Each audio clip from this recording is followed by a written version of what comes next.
Hey everyone, I'm Yulia from Expressia. Expressia is an online collaborative tool that can help you visualize your customer journeys, create personas and epoch maps, analyze touchpoints in multi-channel interactions, and invite teammates to collaborate with you in real time. And you can do that all with the use of more than 100 templates we've created for you. Today, we will be walking through the case of improving the website user flow with the use of journey mapping. Our speaker not only teaches classes on experience, UX, and interaction design, but also holds masters in media psychology and is actively involved in ethical design, inclusion, and human tech. So without further ado, welcome everyone, Tiziana D'Agostino. Hello, everyone. Thank you, Julia, for your nice introduction. You can find me on LinkedIn. I will have my contact information repeated later, so it will be there, and I will share my slides, so you're going to be able to keep it if that's helpful for you. So I want to start out really quickly by explaining exactly what a UX psychologist is, because I know that not everybody really knows what it is. But it's pretty simple. So it's basically the happy marriage between psychology, design, and UX. So in other words, a UX psychologist will apply principle of psychology to digital product design for creating an optimal user experience. So how do you do that? Well, that's pretty simple. You take different kinds of psychology, mainly cognitive psychology that studies what you think, how you think.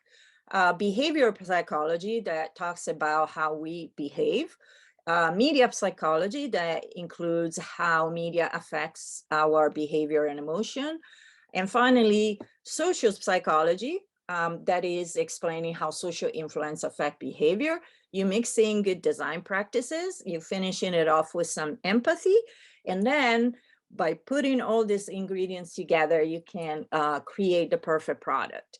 The perfect product means that not only is delightful and pleasant for your user, but is also viable for the business and feasible as far as the technical aspect is concerned. However, sometimes you can't start from scratch and create this amazing product. In fact, most of the time you're gonna, especially working as a consultant, you're gonna need to start fixing some issues or an interface that doesn't work very well. And this is exactly the example that I'm gonna share with you today. So I wanted to demonstrate, hopefully with my case study, I wanted to show how sorry, I'm trying to move this now. Okay. How are your journey map can come to the rescue when you see that there is a big problem, but it may be a little bit difficult to being able to show the client where the problem is. Not because the clients are not smart enough, but they just so involved with their project that they can't see the problems. So I'm gonna walk you through who the client was, what was the big problem, a little bit of the research we did, and kind of the beginning start when we kind of charted out the original task flow. And then from here, we figured out what the opportunities were. We designed a new floor, we made a case for using a journey map, and then the result. So the client is a nonprofit organization here in San Diego, California, and they're a nonprofit, and they're located in the heart of Little Italy, and they are presenting themselves as a perfect meeting point for people that are interested in Italian culture, Italian language, events, and things like that. The biggest problem for this company, it was that their website was really outdated. It wasn't working well. But the biggest problem of all is that they have very limited user research. They had no usability testing performed. And the only metrics that they were using is basically were analytics. I don't know how familiar you are with analytics, but analytics measure how many people come to your website, how many people leave, at what point they leave, and those kind of things, which is really important, but it doesn't give you a very good picture of why people are leaving the website without purchasing a class, for example, or why they only stay a few minutes. It just tell you the facts. It doesn't show you the reason, which is why you should always follow analytics with usability testing. But that was not the case. So this was the first big problem we had to fix. The fact that they really have no idea who their customer were, which is kind of weird because obviously they do have a lot of data. They never really went through it. So that was the first thing we did. We started out, I started out with a survey and start asking, first of all, some basic demographic question. What's your age range? Have you ever attended class? What's your gender? Those kind of information that you would think are basic, but the client did not have it all. And in fact, they were very surprised when the results came in about the average student for their classes was over 60. So they thought that the average person would be like middle age or maybe even younger. So that was a big shock for them. I also talked to some of the people that fill out the survey, because once again, survey adjusts data, even though a little better than analytics. But I did want to hear from actual people, and they all mentioned that the website was not very easy to use, was not very friendly. It was kind of hard to find all the information they wanted. So I already knew that there was a problem. Now, so once I have the research done, the most important thing you wanted to start is by creating a new persona. So a persona is basically an aggregate of all the information you got from your research and kind of condense in one. So you're basically putting a face to a bunch of data. So the average student, if you will, it was in a demographic, it was mainly female, about 65 years old in San Diego. And then usually they're college degrees. They're not as tech savvy as you can imagine. The Italian language knowledge is pretty low. So they, the most popular classes are the beginning classes. And then they're very motivated. Some of them go to classes because they want to learn the language before a trip. And they're really frustrated because the current website was very difficult to navigate. And most of their customers are not always on the phone or checking out apps. So that's why I mentioned that they were not incredibly tech savvy. So the first thing I did, I went through the flow. I picked one particular task, which was enrolling in a class, because that's probably the most crucial task for all. They are, so, because they are nonprofit, beside donation, they survive thanks to the language classes. So it's very important that that's a very flawless, frictionless process. And that was not the case at all. So in the best case scenario, it would take about 12 to 13 steps to complete enrollment, which is insane if you think about it, right? And in the worst case scenario, you can go up to like 17 or 18 steps. So obviously that was not a good flow. So I'm gonna demonstrate why it was not a good flow, because the website, the new website will be up this weekend, hopefully. So the old site is still up. So I have the pleasure to show you that flow live to see how fun it was. So, okay, so this is a website that you'll get to. So first of all, obviously the look is pretty dated. So, but even beyond that, because again, look is important, but if the experience is easy, then it wouldn't be an issue. So I assumed that I was a first-time person coming, a first-time student coming to website, never been here before, and I want to find a class that will be pretty basic so I can learn some basic Italian to go to my trip. So the first place I will go, it will be our classes. That sounds pretty obvious. And notice that there is a lot of options, but I'm not really sure what they mean. What do you mean for online and private? Register online? So I just click on classes, hoping that there was a little bit more explanation of it.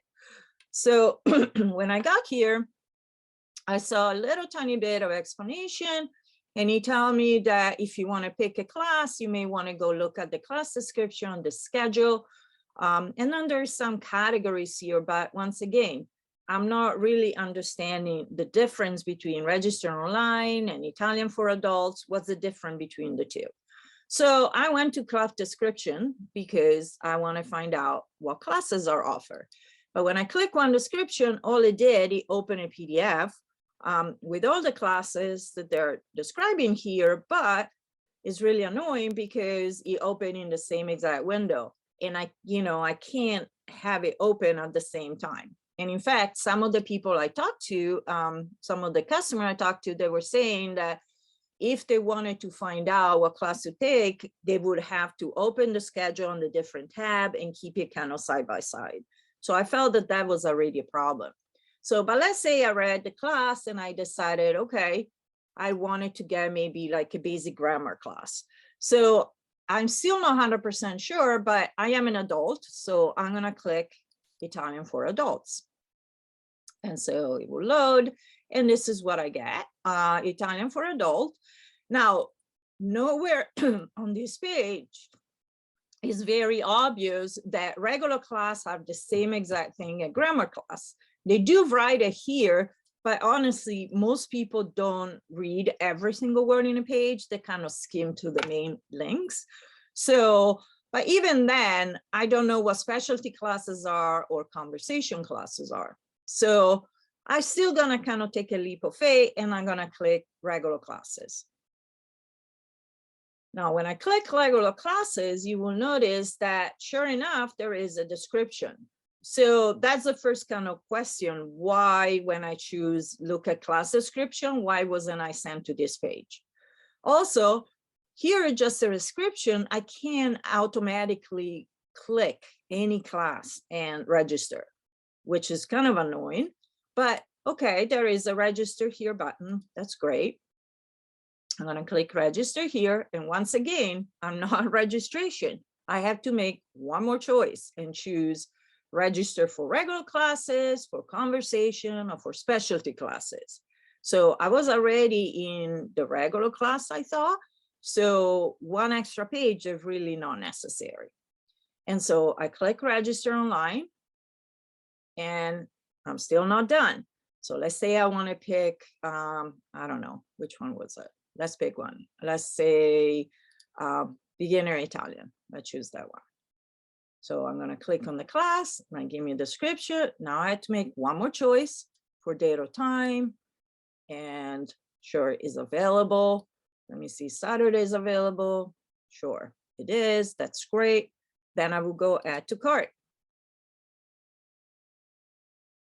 So it's also pretty slow loading. So notice that as I have add to cart, let me take that one away. So I have my class here. That's great. I'm going to go to checkout. So as I go to checkout, I have the chance to log in, but I'm a first-time user, so I definitely don't have it. So I can fill out all this information, and then I get to membership status. And I noticed that, hey, you need to be a member to enroll in a class. Well, you didn't tell me that before. That's another frustrating moment because I can't complete my registration without having the registration. Let's say, okay, let's see if I can register today. And then he says, well, I'm purchasing the membership. Make sure the item is in the cart. But I don't see in this page anywhere where I can add in the cart. So I have to go back to the navigation and notice there is a button called membership. When you go to membership, you're gonna need to pick which membership you want. And I'm clicking, I'm just a person, I will say individual. Then you click individual, you're still not done. You have to choose individual, you have to actually add it to the cart.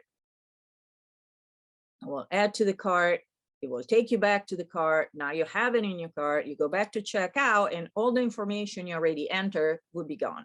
So you would have to start over to do it again, and they will force you to create an account before you can actually submit the payment.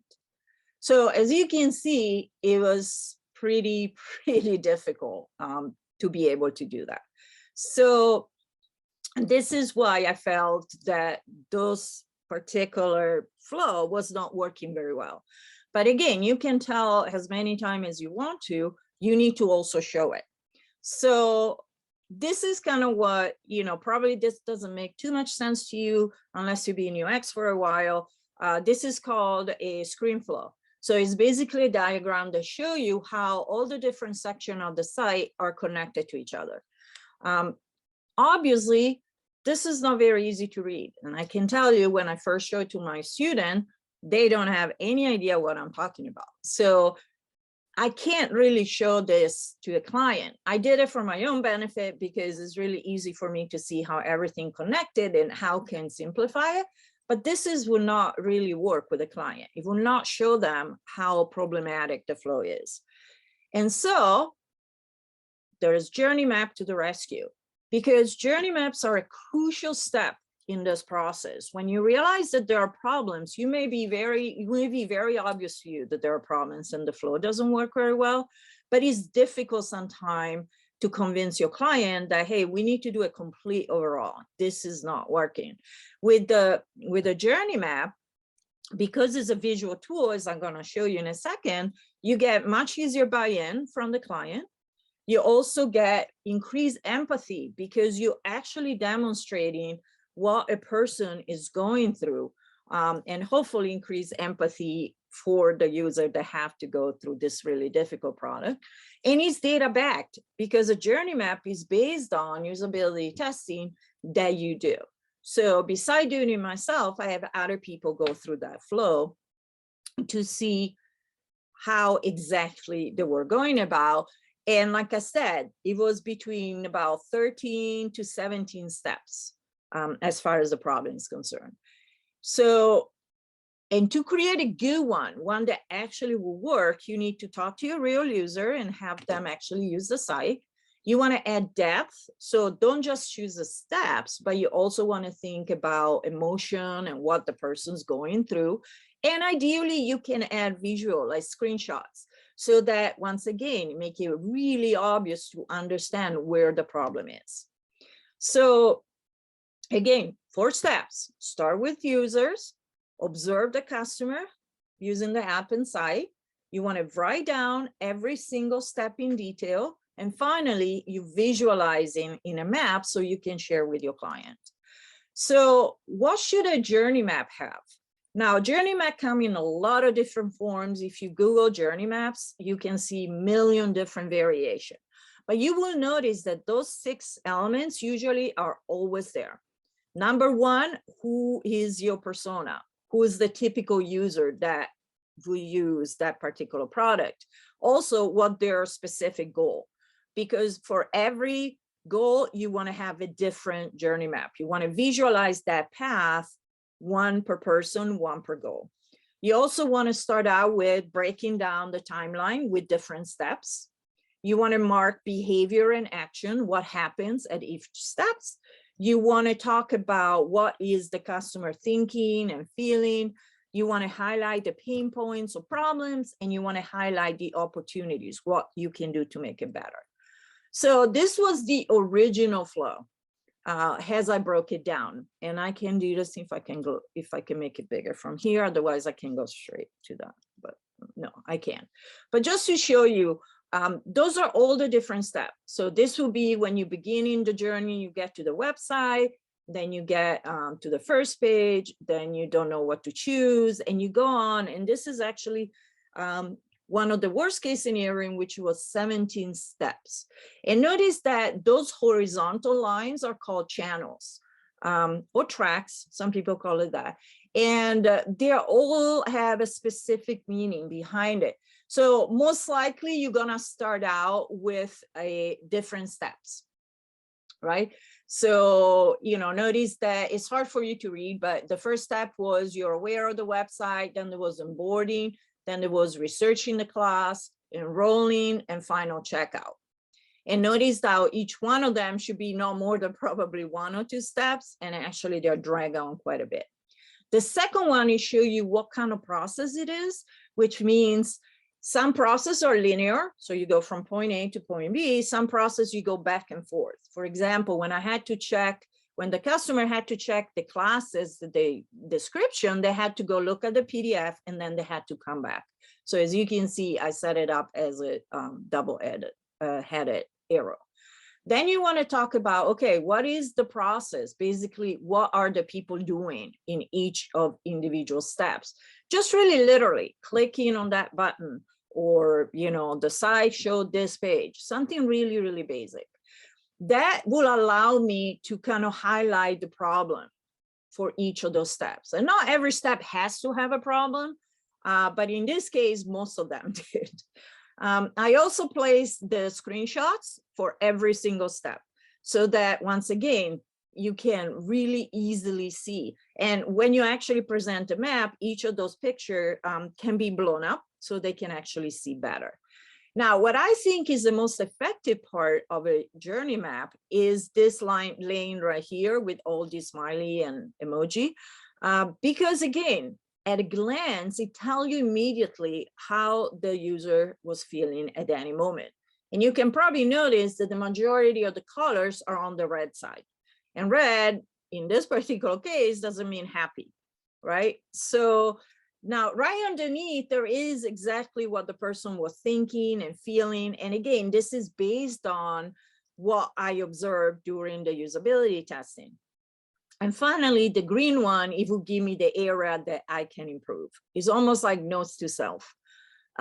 You can add a lot of other lanes depending how complex is your, or tracks, depending how complex your project is. For example, you could have an area where you can assign tasks to different team members, or you can have an area where you define deadline to fix. You can have a lane that it will allow you to get priority set. So you can really, most of the time, you can add as many lanes as you want, but those are really kind of the fundamental one. Obviously, I don't have to explain you, this is really not a good flow, right? So if you want to focus just on the emotional part of the flow, you can see that Rosie, our user, is really not happy. In fact, there's probably the best he get is like acceptance and neutral, which are probably those two. Those are the only stages they're a little higher. Everything else is either annoyed, angry, enraged, all those kind of things. And again, you may want to exaggerate a little bit, but once again, it was based on how frustrated the user felt.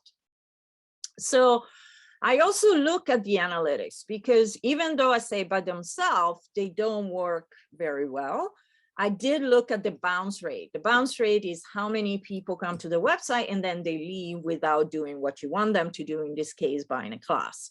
June, July, and August are the month in which enrollment was open, starting in June and closing in August, because in September, that's when the classes was starting. And you can see that the bounce rate is pretty high. It's like about 40%, more 40 or more, an average, I would say, of 40%, okay, or 35 to 40%. Well, it's not huge as far as an e-commerce site, which have an average of probably 65%. It is pretty big for this site, because that means, for example, in July, 43, almost 44% of the people that came to the page left without purchasing classes. And especially on the older site, the majority of the space was dedicated to classes. There was really not that much more. So that tells me that a lot of people maybe came to the site and was discouraged by that whole process. So once I have those data in my hand, it was a lot easier to convince my client that, hey, we need to do a better flow. This is not working. We need to completely overhaul and do it a different way. So again, I did show this to the client, but it's not as easy as a map. So I also create a better map. But this is just like a little side map on how I feel the classes and all the pages should be organized.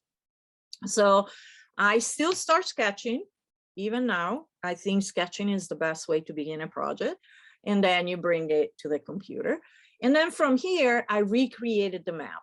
And now this is the new map that I generated. I didn't put, that was my first version of the map, but you can see that now from 17 steps, we went down to 10. And notice that again, the feeling is a lot better. There's still a few pink area, annoyance, but those were very, very easy fix for the most part. So, I wrote down the problem and what the solution was. And so in my second version, after all those problems were fixed, when I actually put screenshot in here, you can see that now there is only one annoyance here, and there's nothing I can do about it. And the biggest annoyance is that the client at this point in time still want to keep his class description in a separate PDF. That's still something that I think it should be changed. It should be like a regular page. We'll link back to the different school. But for now, phase one, that's not going to happen. So that's why it's still there, and it's still kind of a little bit sad, a little bit of a sad phase. But now, just to kind of show you what the flow will be, and again, it's not up yet, but it will be hopefully this weekend. It will be a lot easier because you will go to the homepage, you will click on classes. In classes, you will get a lot of different information about general classes. You also will get a very big notice that says you have to be a member before you can register. There will be the breakdown of category, but also there will be the whole list of class in the same page. So if you're not sure if you want a grammar class or what specialty class, you will simply have to scroll the page and see all the different classes that were opted. Now, again, you still have to go and check out the PDF to see the description, but at least you open in a separate tab so you don't lose your spot whenever you're there. Then from there, you will click whatever class you want, was one single click, and notice that it will show you the description, but it also will give you all the options, and it will give you a chance to add to cart immediately. So you don't have to go to any other link. Furthermore, other things that the class will have the name of the teacher that will teach it, and it will be a link. So you could go see who's the teacher, read their bio, and then you could see from the teacher page, you can immediately go back to the class because it will be linked back to the class they're teaching. So you will be back here if you want to. And then once you do add to cart, you would have a floating cart on the side. So instead of bringing you to a whole new page, you will get a little drawer that kind of open and it show you, okay, do you want to continue shopping or do you want it to go to checkout? If you keep on wanting shopping, you can just click here and go back to shop. Now you still need to go get your membership. It's pretty obvious from this page. There's a big warning. They're like, hey, by the way, you need to be a member. But in case you miss it, you can also go from your checkout and you go to membership. It would allow you to buy the membership here in one page. So you can choose whatever option you want. You will go back to your cart. The cart, remember all the information you already enter. You will then you're not forced to make an account, even though it is encouraged because they allow you to keep track of everything you bought, especially when you bought the membership. The membership is yearly, and one of the big problems that we have right now with the current site is that people keep on calling because they don't remember when they bought the membership. So once this system is going to be in place for a while, then they can always go back to their account and see when they bought that membership. So they're never going to have to remember when that happened. Also, the membership is hard to see here, but there is a button on top that is always there that says membership. So you can always access this from any page in the site. And then finally, the billing details are pretty easy. You can click, you can choose is one page checkout, you can choose any payment you want, and then you get a success page that reminds you, hey, you had, you bought, this particular product, and you also get an email that will confirm the purchase. So even without reading all the detail, if you focus only on the steps, you can see that there is a huge difference.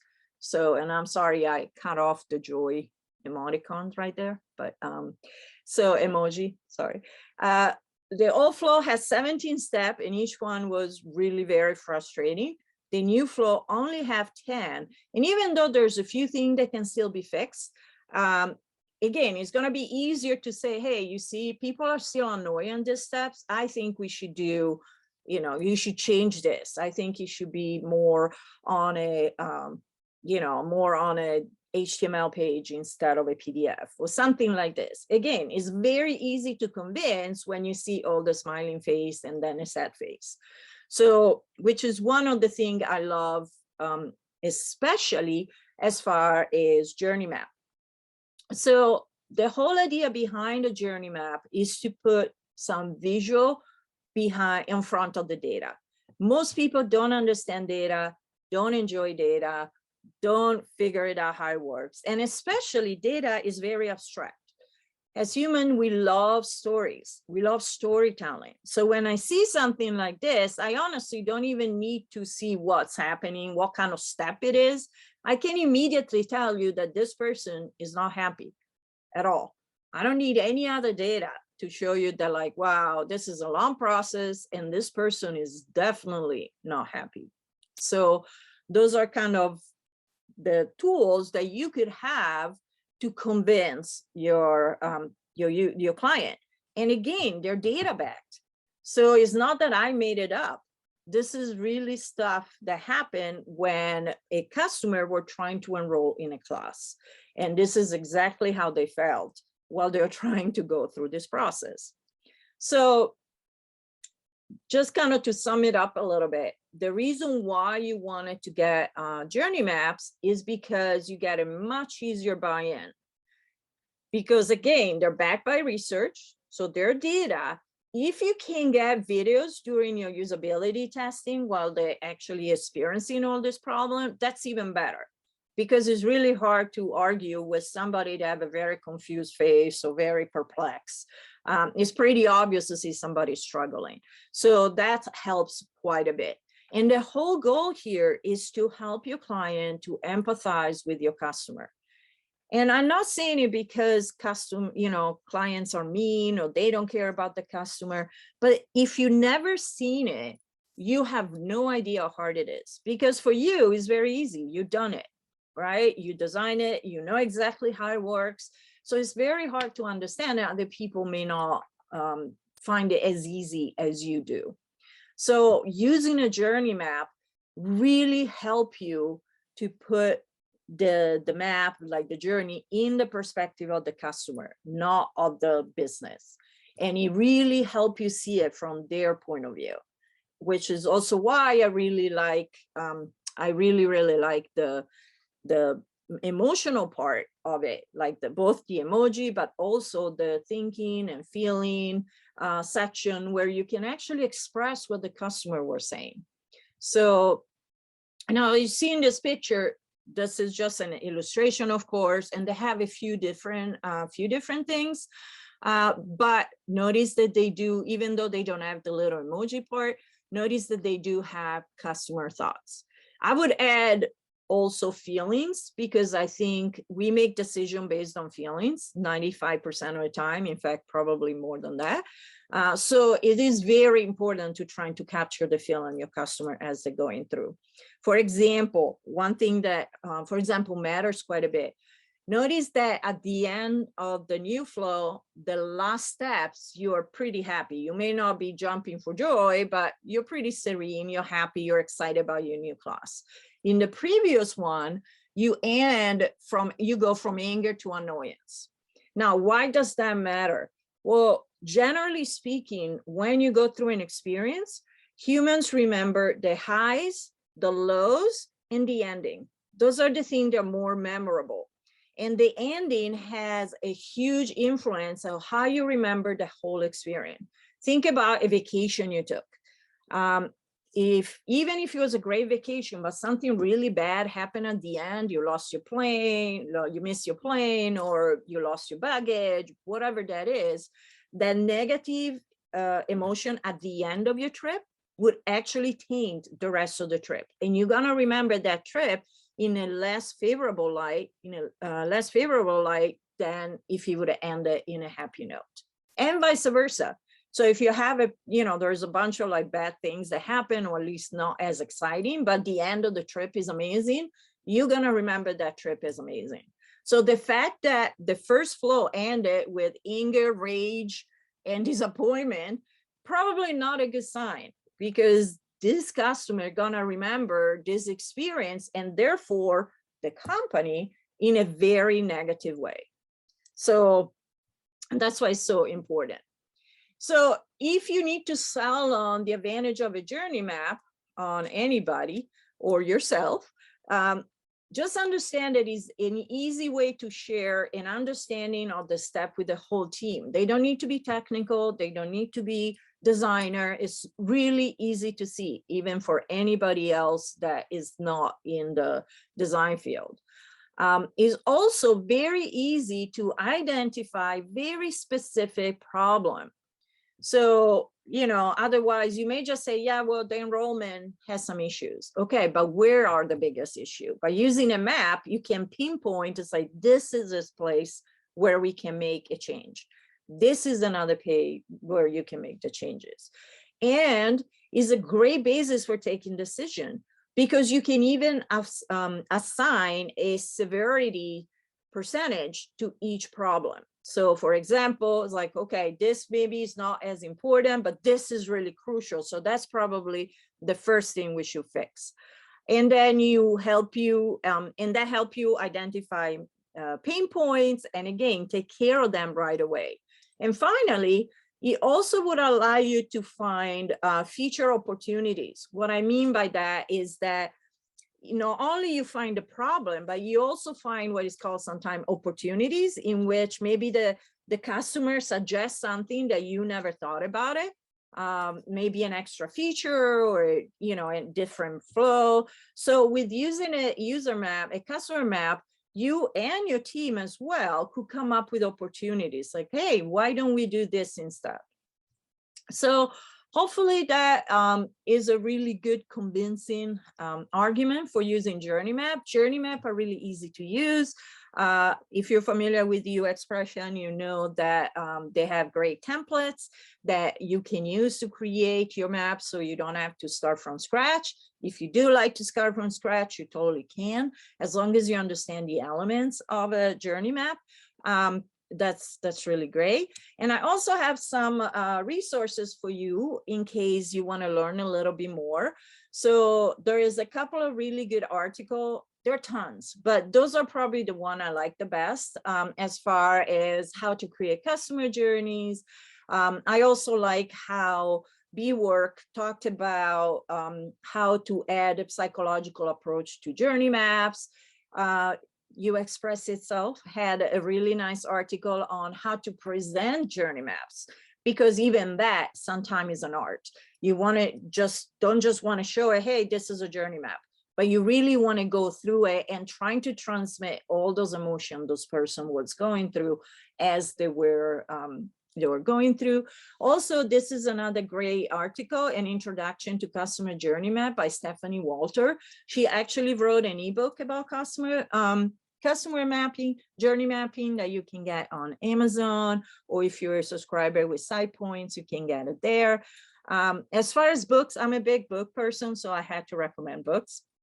But Mapping Experience is excellent. It talks about way more than journey maps, but is a really, really good book, and explain you why you should mapping, what the advantage of it, as well as how to do it. The other book is because, again, sometimes it's really difficult to articulate your design decision, and most, not as much explaining it, but convincing or persuading your the higher up that you should actually pursue that road. This is another excellent book that will help you in that process. And finally, I posted two videos. The first one is from Gene Kalbeck, which wrote Mapping Experience, and he talks about how a customer journey map will take you from insight to action. And then there is a customer journey map UX masterclass, which is about an hour, from Jaco van der Heever. And again, he will give you really, really good insight about journey maps and why you should use it and how you should use it. They're both available on YouTube. And like I said, I will give you the slides, and I can even give you a separate PDF for the resources. So if you're interested in learning more, you can definitely learn more. So with that, I'm gonna thank you, and I'm gonna ask if you have any questions. Tiziana, thank you so much. A great case overview, and thank you so much for sharing so many resources. The conversation in the chat is flowing like crazy, so I'm trying to keep up with everything going on. And we actually have some questions, and yes, answering all the questions regarding the sources. As Tiziana mentioned, we will be sharing all the links and all the materials shared throughout the presentation, so don't worry if you didn't have any time to save them at the moment. So the first one is from Stella. What software do you use to make a user flow? And here, I guess we're referring to the flow that you mentioned, the cumbersome one. You mentioned in the very beginning that you won't actually show to the users. I use a tool that pretty much nobody else uses for some reason. I don't know why. I think it's awesome. It's called diagrams.net. I'm going to write in the chat, diagrams.net. You obviously can use any tool. But the reason I like diagrams.net is, one, is free. So that's always a plus. Is an online tool, but you can also download the desktop version. And it has pretty much every single shape you can ever desire. So it is a very, very nice tool, super easy to use. You don't really need to learn anything, and you don't know anything about, you don't want to spend time learning a tool, diagrams.net would definitely help you. So, because it was purposely done for diagrams.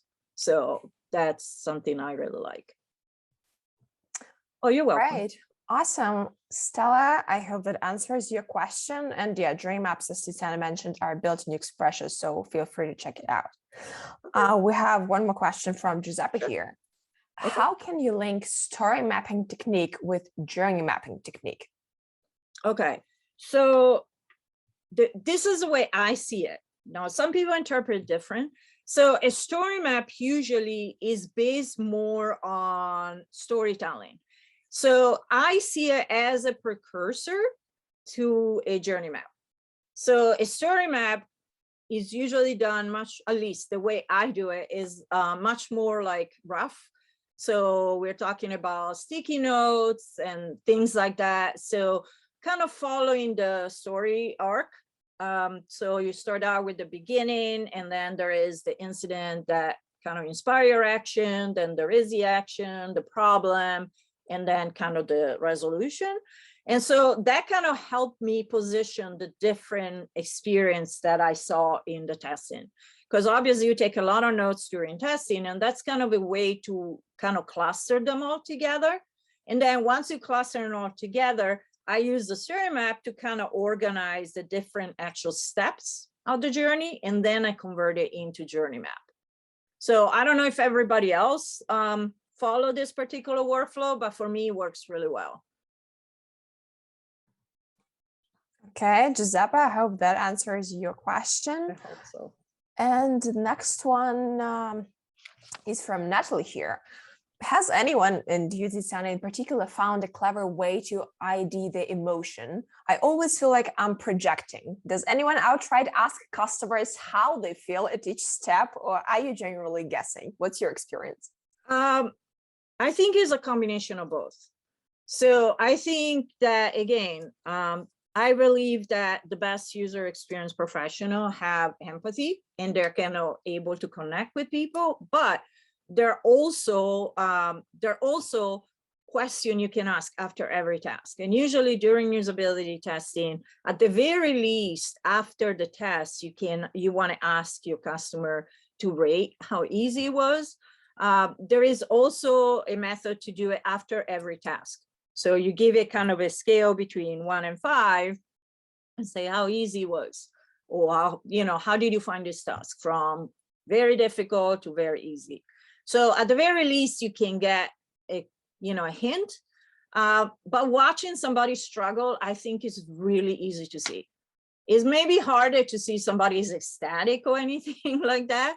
But I would say that combining those two things, it will give you kind of a clear picture. Obviously, you don't want, to guess, but like, let's say that the user tester is not expressing what they're thinking. So that's the time for you to work almost like a therapist. It's like, oh, what are you thinking? You seem confused. Is there anything that surprised you? So you kind of want to guide this. Ideally, a good participant will speak out loud and it will tell you everything that goes in their head. But if they don't, then you can kind of, again, pretend you're a therapist. What are you thinking about right now? How does that make you feel? So, I mean, not obviously like that. That sounds very patronizing, but, in a way that kind of look less patronizing, but at least to give you that information. So, and then at the end, again, once you finish with all this, I always ask in, I personally like the UMX light scale. So I'm gonna write it here because it's only 2 questions. So it's based on the system usability score, the SAS scale, but it's only 2 questions instead of 10. So the 2 questions are basically is this application site or whatever fulfill my needs, again, from 0 to 7 or 0 to 5. And I find this very easy to use. So there are 2 questions, they're scored. So they don't have to necessarily tell them. You can even leave the room while they fill it out in case you worry that they are concerned about upsetting you. And that give you also some kind of numeric value of satisfaction. Because like you said, it's hard to say, oh, how happy are you, right? But if you're very specific, then that definitely helps to bring some more numbers in. And you can show your clients, say, hey, look, most people find it really hard to use. So probably we should do something about it. Hope that answered the question. Great. Let us know in the chat if it does. And we have another question from Nicholas here. You sort of covered it when you tried to present a selling point for journey mapping, but still, what would be the single best signal or trigger for using this particular technique? There is a sea of techniques with huge overlap. Why would you hire the user journey map for and when? I like to use journey mapping. Actually, there are 2 different ways I like to use it.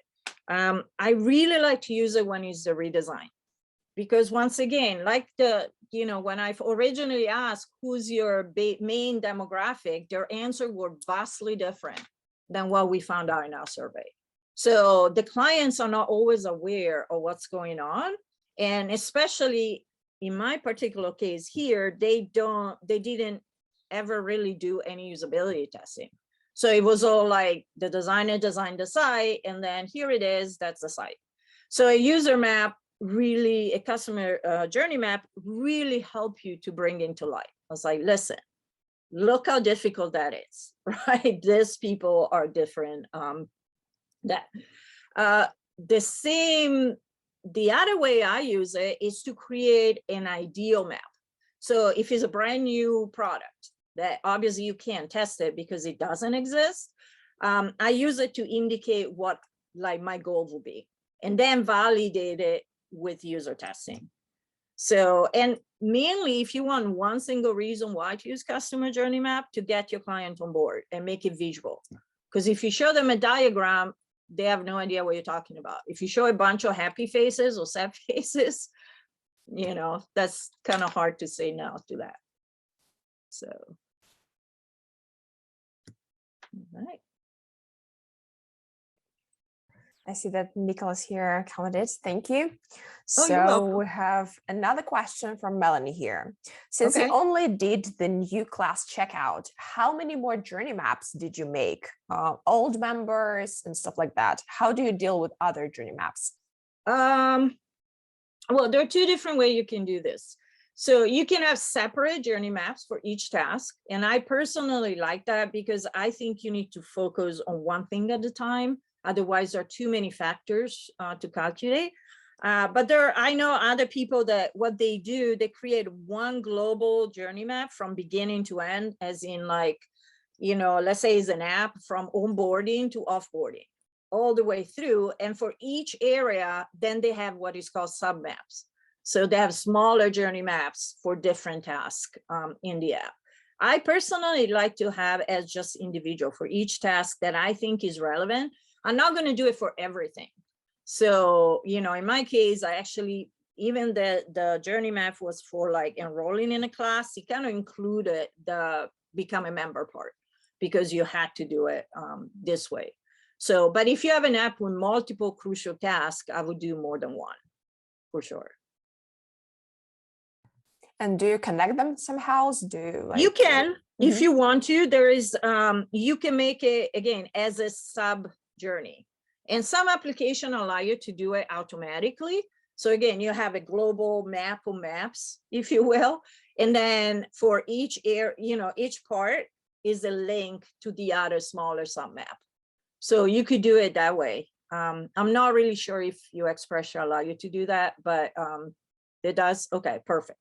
So you can create your individual small task, the individual small task, and then you put it under this kind of global map, and you can just click on each individual subjourney. So I will put it together. Awesome. Thank you so much. We have another question from Yanu here. How to integrate behavior data, if applicable, with journey map? Do you have any recommendations on that? Well, again, there are a couple of different ways you could do that. You can create a whole new lane for it and explain why this is not working. Again, depends on the client. So some client care, some client don't. So I use it for sure, the behavioral data, I use it for sure in, for my own decision. And if I can, I explain it to the client, say, hey, this person is getting too overwhelmed because they're too much on their working memory and too much, their cognitive load is too high. So they're very likely they're gonna give up.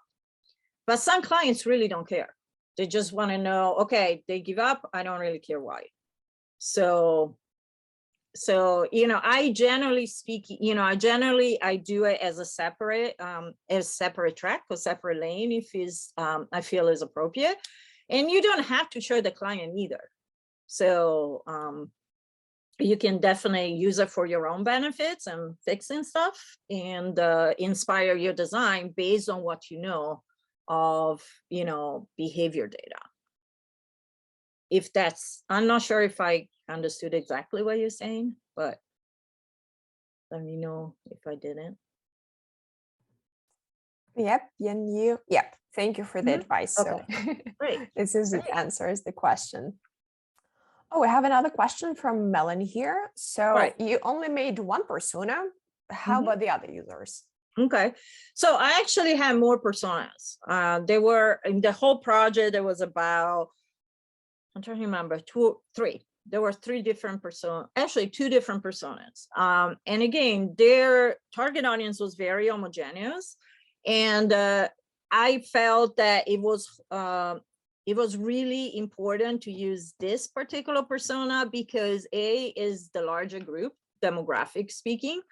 And 2, because it's probably the group that has the most issue with technology. Like a younger generation, a younger demographic is probably will suffer less than an older demographic when the flow is not good. They will find a way to kind of get around. They will be still frustrated. I'm pretty sure that the frustration point is easier, but I think the older demographic will suffer more. And I may be wrong, but I noticed when we were testing, we had more older tester than younger tester, and we could see that the older tester were definitely more flustered than the younger one.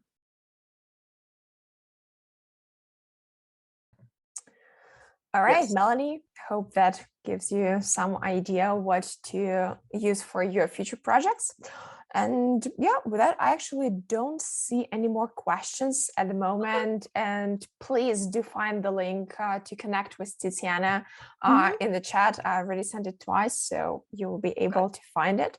And with that, I guess we're actually ready to wrap up our today's session. If you want to see more events like this, make sure to check the upcoming ones at expressia.eventbrite.com or check the recordings we've got on this channel. Take care, and I will see you around.